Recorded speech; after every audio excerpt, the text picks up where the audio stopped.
Begin now, please. I can't believe that you made such a mistake again. What an idiot you are.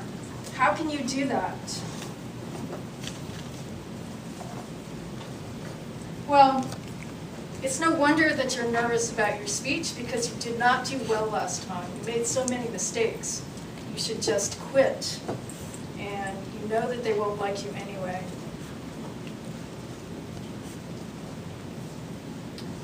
Good evening, Madam President, Madam Toastmaster, fellow Toastmasters, and most welcome guests.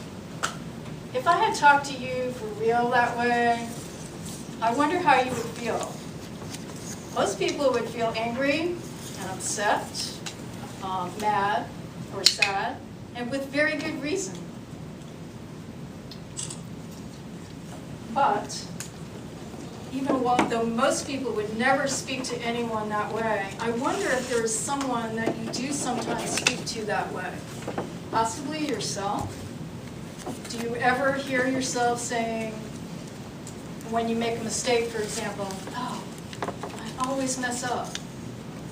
Or something like, maybe you're facing a new challenge or something hard for you.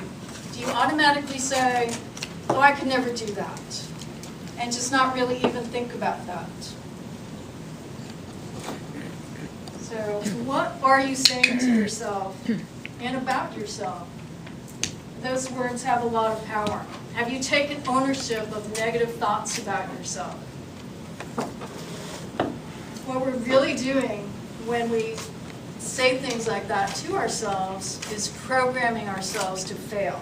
We're telling ourselves what to do. People live up or down to expectations of themselves. And that includes our own expectations of ourselves. Now, these thoughts are not new. There's probably a fancy word for this type of negative self-talk out there. But I read a few books in the last few years that were amazing. One is Battlefield of the Mind by Joyce Meyer, and she talks about this concept. And another is by Jennifer Rothschild. She calls it self-talk, soul talk. And I have the information about those books if you'd like to pass them around so that you can all have those. Would you pass those around? Now, these authors both conclude our words have power, tremendous power.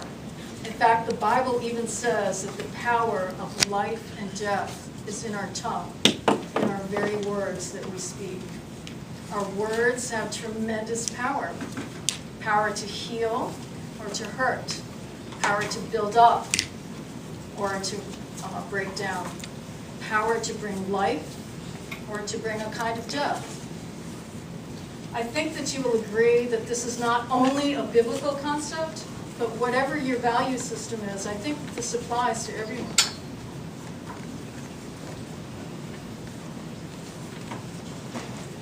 So we can speak life over ourselves. Again, think about it this way. If you speak words that are breaking yourself down or tearing yourself down, you're speaking a kind of death over yourself, a kind of curse over yourself in a way. Think about it this way. You can speak life over yourself. Speak words that encourage. Speak words of truth. It is very important that you speak truth to yourself. It is essential to speak truth to yourself. So don't lie or exaggerate to yourself. Psychologists say that you can replace a bad habit with something good, and that it's easier to do that than to just stop doing the bad habit.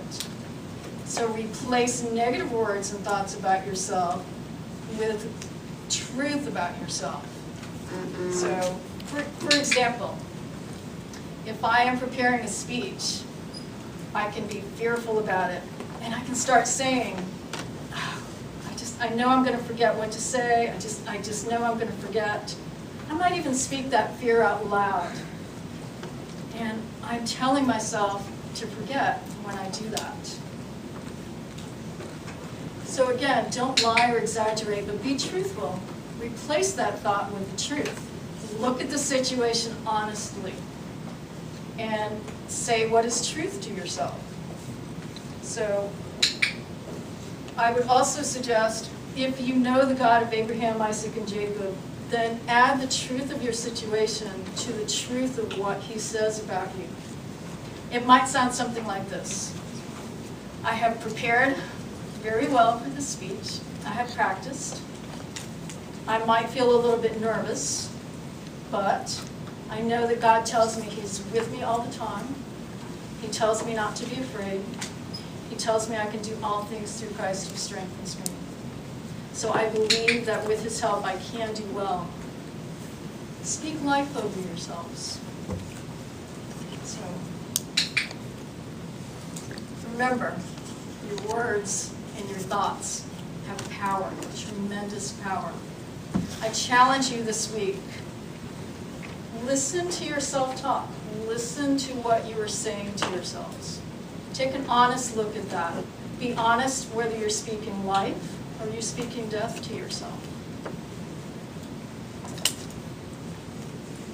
Remember, it's essential that you tell yourself the truth. Do not lie or exaggerate to yourself. Take those thoughts captive when you hear a negative thought. Just pause a minute and replace those thoughts with the truth about yourself and about your situation and about what God says about you in the Bible. Thank you, Madam Vice President.